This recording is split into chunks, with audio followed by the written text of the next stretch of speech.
This week on A Lively Experiment, a new year ushers in a new session of the General Assembly. We'll talk about the challenges that lawmakers face in 2025. And Rhode Island was stung by a cyber attack last month. What have state officials been doing to mitigate the potential damage? A Lively Experiment is generously underwritten by... Hi, I'm John Hazen-White Jr. For over 30 years, A Lively Experiment has provided insight and analysis of the political issues that face Rhode Islanders. I'm a proud supporter of this great program and Rhode Island PBS. Joining us on the panel, Patrick Anderson, State House reporter for the Providence Journal, and Boston Globe columnist Dan McGowan. Hello and welcome into our first program of 2025. I'm Jim Hummel. The beginning of the General Assembly session is like spring training. Everyone has high hopes before settling in for a long and often challenging session. And this year it feels like back to the future as lawmakers are facing a huge budget deficit again after several years of being flush with federal ARPA money that has now largely run out. Now, I should let you know, a programming note, we had planned to have Nancy Lavin here, a reporter for the Rhode Island Current. She is a little under the weather, so Boyce, do you think you can handle it? You'll be able to talk? I think this one time. We're nervous about it, but yeah, I think Nancy. We do miss you, Nancy, but we'll be able to muddle through. Patrick, before we get into the General Assembly, we have a lot to talk about. The latest is the cyber attack that happened early in December. The governor had a press conference on Monday. Just bring us up to date where we are on that. People's data has been stolen in the hack, probably 650,000 people or so, and we don't know exactly how much of that data, how many of those people, their information is actually going to be distributed, made public. Some has, but maybe more will as time goes on. There's a kind of weird dynamic where it's the state's information that has been stolen, but everything is happening through the private contractor, Deloitte, who built the system and runs the system. The attack was essentially targeting Deloitte, even though it was stealing Rhode Island's data. And so the state has been channeling questions or not answering questions by saying Deloitte is handling this. So we don't have really that much information about what's happening in negotiations, how much the ransom demand is, that sort of thing. Even though the governor has said it would ultimately be his decision on whether to pay something or not. But we're waiting to see if it gets worse or if there's some kind of resolution. And then there's also the question of whether the state does something to try to recoup expenses against Deloitte, again, which is kind of a replay of the original problem. Yeah, the system going back was built, so there's a little decade. deja vu there. Yeah. And that's just going to be a lingering issue heading into the new year. I will say, I want to give Governor McKee some level of credit here. I think he has handled this far better than he handled the initial stages of the Washington Bridge. He was pretty quick to have that Friday night press conference a couple of weeks back. Was informing us, has pretty much informed us at every step of the way about what's happening here. He's the victim of being a little bit unlucky here. This is a private contractor that has this. I don't think there's a real appetite at all to actually bring this in-house. You hear that a little bit from some kind of fringe lawmakers, but it's a project that Deloitte or a company like Deloitte is supposed to do, right? They do this in many states. And so I think the governor, again, victim of circumstance, he has handled this and answered, at questions as best as possible. I think we've all been a little bit frustrated by kind of referring everything to Deloitte. But if I'm the governor, I also don't want to stand next to a Deloitte representative who is in some ways responsible for all of this, in any press conference. Well, let me take the opposite of that.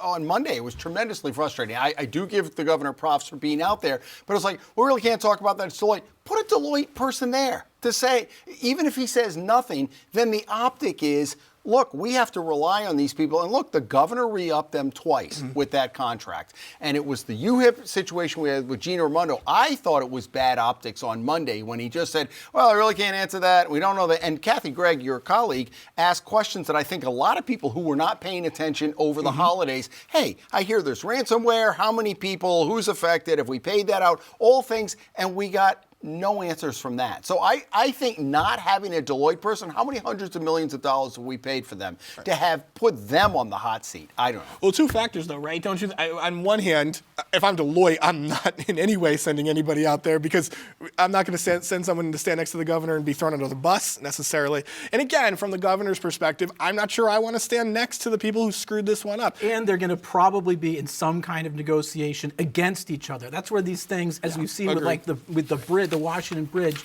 these things usually result in, and the previous UHIP thing with Deloitte, it ends up in some kind of legal standoff. Either there's a lawsuit or there's just threats of lawsuits and they have to settle something. The feds might get involved because they paid for UHIP, paid for most of it. Right. And that was in the first one that happened. So there was also negotiations. So I think there's part of that where they don't want to ruin or hurt their own bargaining leverage when that turns into a fight down the road.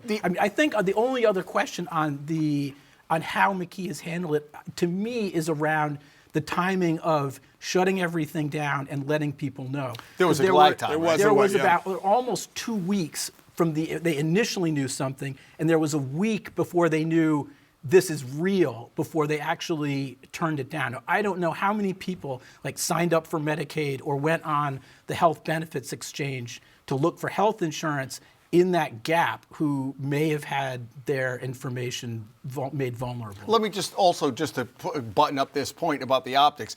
It came across to me, I was having deja vu to the Washington Bridge stuff after they filed the lawsuit. Well, what about this? Well, we really can't. You need to talk to the lawyers about that. Well, they're not available. You need to talk to Deloitte. Who's going to talk to us? So, I mean, I understand the governor wants to take responsibility for what he can, but to the person who's not really paying attention, to me, it came across as a bit of a dodge. No, I think it's a reasonable point. I think he's in a tough spot because of potential negotiations there. It's a little bit, you've used the Washington Bridge lawsuit. It reminds me a little bit of sometimes you deal with the U.S. Attorney's Office and they have a press conference and you ask 10 questions. I really can't tell you like that, right? I'm not going to refuse. So why are we here, right? Exactly. There's a little bit of why are we here. At the same time, if we weren't there, every reporter in the state would be, and every rightfully advocates and people would be saying, well, the governor's hiding information. Again, I think the governor's, we tend in this is true across the country, but we tend to mistake incompetence for corruption, and then we often mistake... Sometimes for good reason. For very good reason at times. Sometimes, though, we also mistake mistakes for, complete incompetence. This is a terrible thing that happened, and Deloitte should not be let off the hook, but I don't think it falls on the governor's plate to be blamed for everything here. I also, I was talking to Kathy because I had asked her, because she was at the press conference, we had a text exchange. 650,000 sounds like a lot of people. And I thought, well, does that bleed into me? Well, that's all people who have had past and present. Yeah. So there are a lot of people in the system. Some people might not be active. Plus, it's not 650 people on out of the stamps million. right No, now. right, out of the million. That's what people keep thinking, that means that many people right now are receiving public benefits. That's right. But this is over all those years. And even if you just signed up and either got something for one day or signed up and didn't even use it, your data, once it's out there, that could be hacked. Yeah, think about during the pandemic, if you might have signed up for extra assistance in some sort of way. We remember all that with the Social Security numbers and the bad guys got them and waited. Just to button this up, how do you see this playing out over we talked about, we always have the political lens. We've turned the page into 2025, so we're going to start thinking about the governor's race.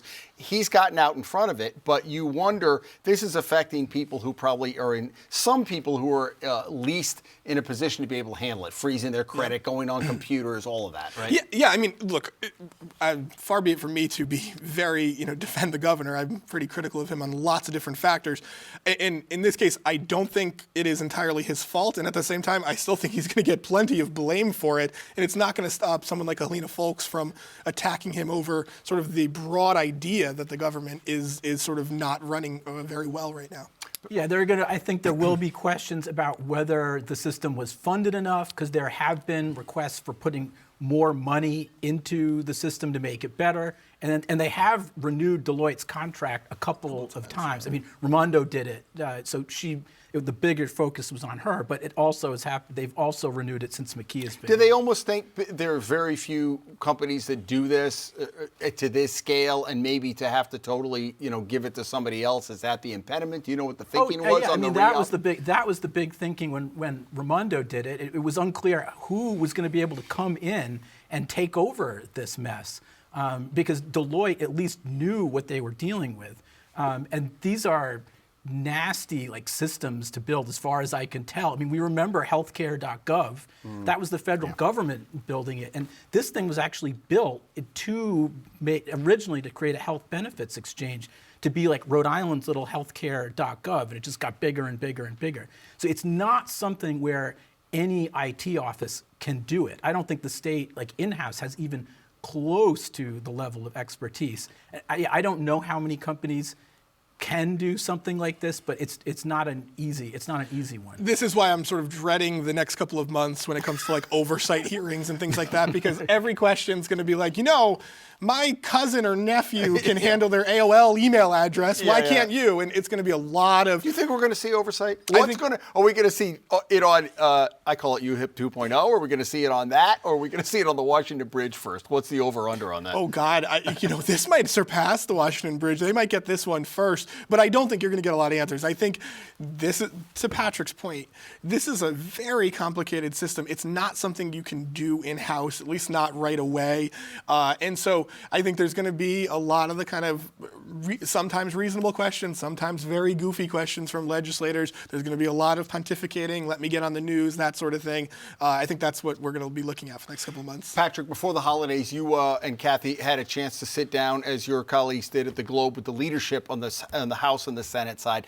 So what did you take away from that going into the session? Everybody will be sworn in. The first day of the session will be Tuesday, January 7th. What did you take away? Well, very different things on both the House and Senate side. On the Senate, the focus is entirely on who is leading the Senate, is on Senate President Ruggiero and his health, and how does he look? How does he sound? Does he look like he's up to it this year to be there day after day, not only leading the Senate, but doing the negotiating with the governor and the speaker? And he missed large chunks of the session last year. Yeah, and was not really a part of those negotiations. And you felt it just talking to people in the House or people in the governor's office about what's going on. You didn't hear the usual, well, the Senate wants this kind of thing, or there was this kind of void on the Senate side that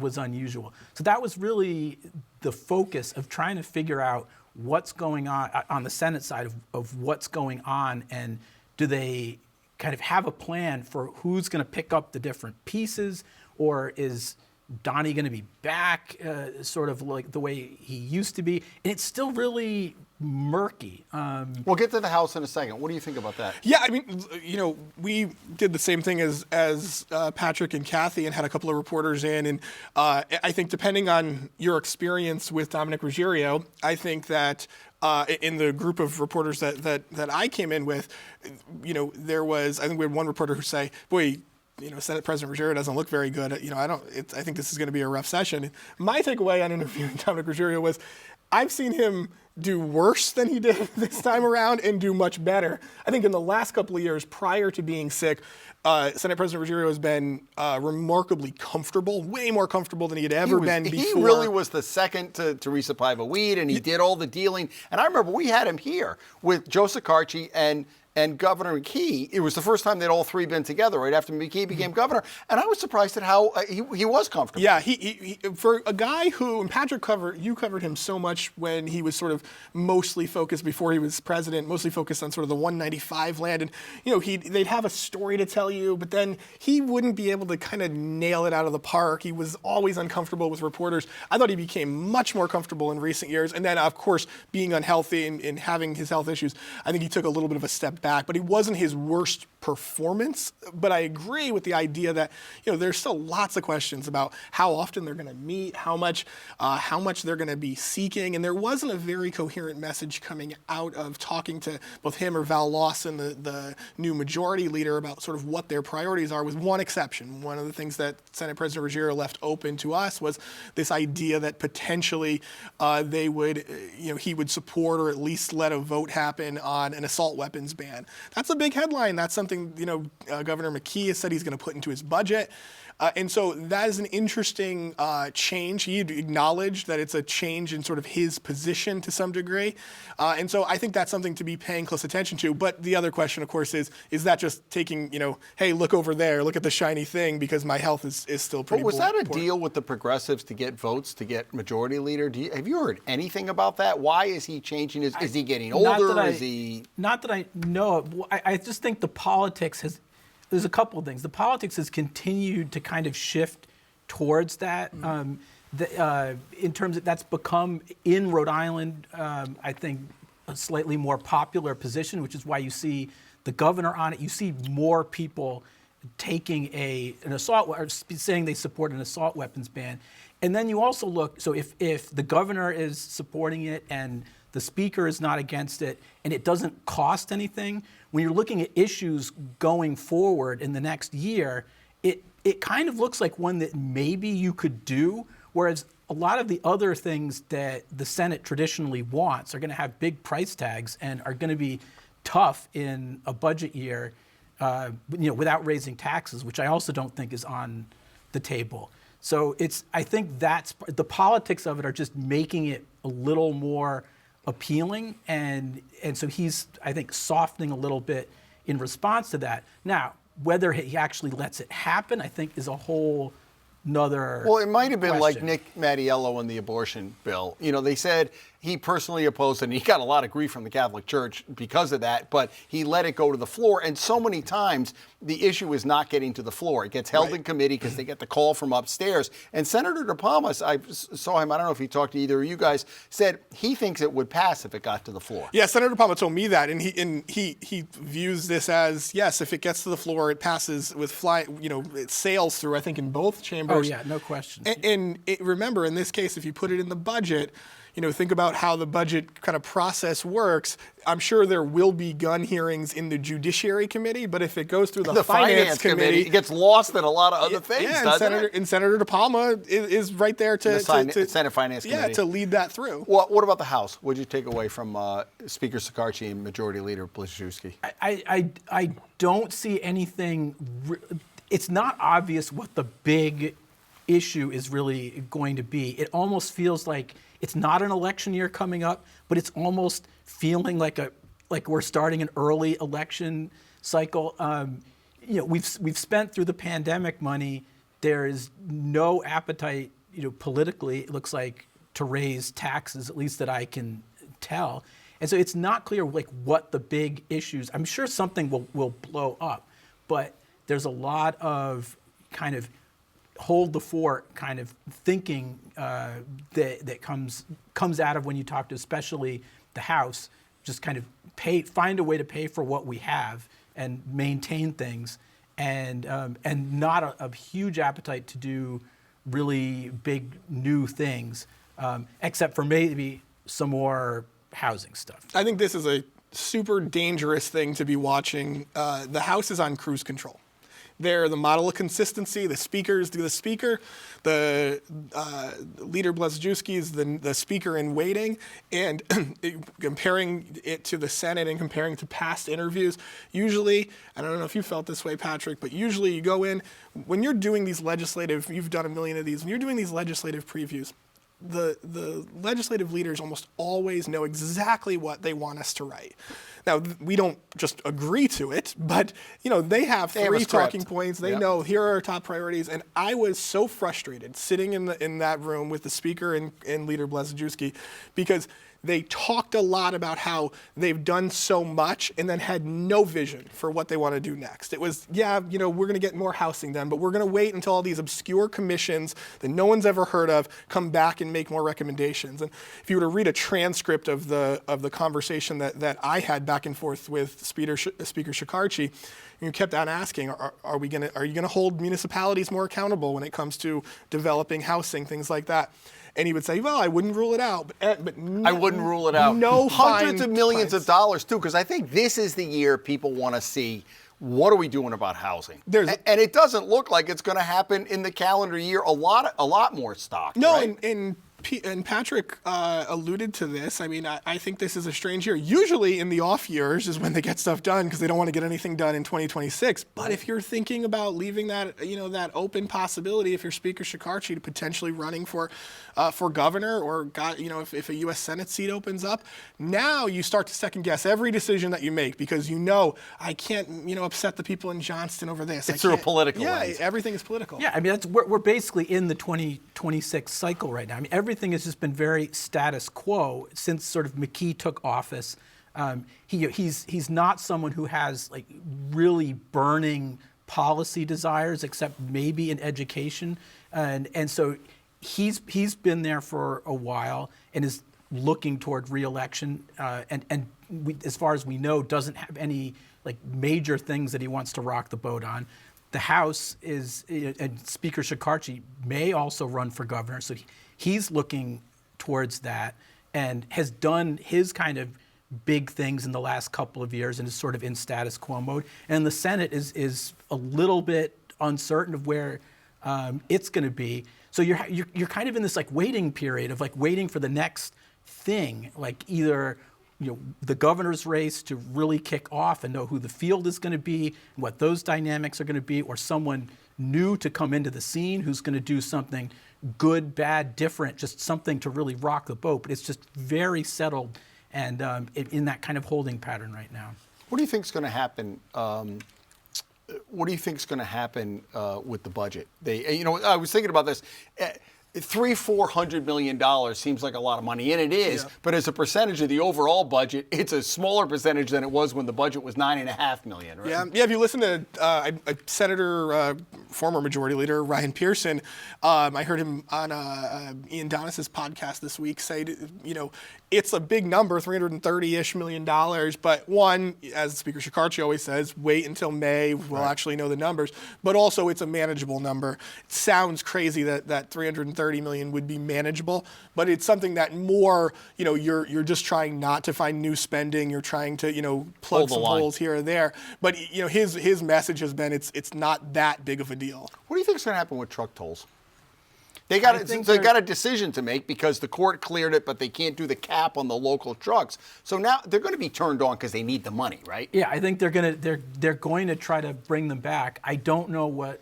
I think they're trying to work on some new mechanism to throw a bone to the local industry without getting slapped down by the Supreme Court or another federal court. I don't know what that mechanism is going to look like, but I think they all want to turn them back on. They really would like the money. It'll be a problem if they, not a huge problem, but it'll be a problem if they don't have the money. So I think they're trying to cook up some way to help the local industry and just to protect themselves against another lawsuit because it's something else could happen again. If they're going to have to make some changes, will those changes end up in court? They want to prevent that, but I would expect them to come back at some point. Yeah, Governor McKee's going to give his budget in a couple of weeks. I would expect, if it's not fully kind of formulated, there'll be a number in the budget. They're going to plug a number.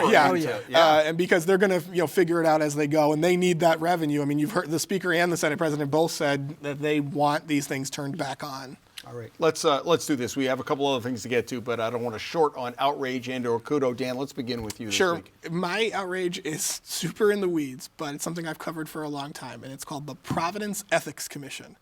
The Providence Ethics Commission is similar but not the same as the statewide Ethics Commission created under David Cicilline. He never impaneled anybody, nothing ever happened. So what happens in 2014? Mayor, at the time, candidate Jorge Elorza is running against Buddy Cianci, big, bad, evil, corrupt former mayor, and he says, my number one, day one promise is I'm going to impanel that Ethics Commission and we're going to hold everybody in the city of Providence accountable. Well, he followed through on the impaneling people. The commission in 2024 met 0 times, never met. Met once in 2022. I think it met 3 times. You wrote they had one scheduled and then it got canceled. They did. They had a meeting scheduled for December 30th, and then they canceled the meeting. Now, you could say this is way in the weeds, but that is supposed. If anybody thinks that there is nothing unethical happening in Providence city government, I think that we all need to find a new job as reporters. Right? Exactly. It's clearly that is happening. That panel should be more powerful. There's lots of whistleblowers and things going on in city government that should be scrutinized. And unfortunately, it's one of those situations where it was a great campaign promise, made everybody excited when they had a big scary monster like Buddy Cianci running against them, and then nobody did anything about it. I know this has been asked before, but what was supposed to be the point of it? Because there is a state ethics commission that meets a lot, does a lot of stuff, and does municipal stuff a lot, as much as it does state level stuff. I think the thought, well, first of all, the thought very clearly was just simply Buddy, Boogeyman, we're going to do this. This sounds good. It sounds good, let's do it. I think the bigger picture, I suppose, was there's a lot of issues that happen in government that are, maybe fine under the ethics code, but are questionable that you could have been able to look at. I would say smaller type issues, workplace harassment, kind of things like that, things that you don't necessarily see at the Ethics Commission. What do you have for outrage or kudo? Well, it's not original. I might have probably done this before as an outrage, but the pallet shelters are still not open. I'm sorry. And think about the weather the last 2 weeks. I know, it's freezing out. And if you thought this was a bad idea, if you're the state government and you thought that this wasn't going to work because of the fire code or anything else, you didn't have to do it. You didn't have to spend the money and try to open these pallet shelters. But if you decided that you were going to try to open a pallet shelter village, the whole point was to try to do it quickly, efficiently, and before it becomes freezing. So they've kind of defeated the point on both. If you didn't want to do it, don't do it. If you want to do it and do it right. It's not the biggest deal in the world. There are other places where people on the street can go, but it's just another one of these signs of the state and governments all over the country not being able to do actual physical things efficiently and for a decent price and to do them quickly and getting just tangled up in their own processes and red tape. It's also such a giant symbol, right? Of government inefficiency. Yeah, lots of things. When it comes to the House, it's very complicated, right? Solving the homelessness problem, but normally it's settled behind closed doors. There's lots of just messy stuff in between. But we can see them. We drive past the highway. Should the governor step in? Yeah, of course he should step in. Yeah. I do understand the argument around, look, I'm not going to be the governor who lets a fire code violation go and then the things go up in a blaze. But yeah, he should step in and fix this. All right, I have a quick one. The Cannabis Control Commission, according to Nancy Lavin's colleague at the Rhode Island Current, just hired a $110,000 a year public relations person. How much do you think we're going to hear from them over the next year? I think we're going to need to be able to talk to them because I think you've got it's going to be a lot going on. You've got adult use, the retail centers coming on board, so they better be available. All right, folks. Quick half hour, whether we have 2 or 3 panelists. Patrick and Dan, good to see you. We look forward to your coverage as the session goes on. Folks, next week, special programming note, we have our annual Legislative Leader Show. So the House and Senate Majority and Minority Leader, all 4 will be on the set. We're going to be talking about them throughout the year. Next year, we get to talk directly to them and see if we can get answers to some of their questions. We look forward to a great 2025. We hope you are along with us the rest of the year and every week as the Lively Experiment continues. Have a great weekend.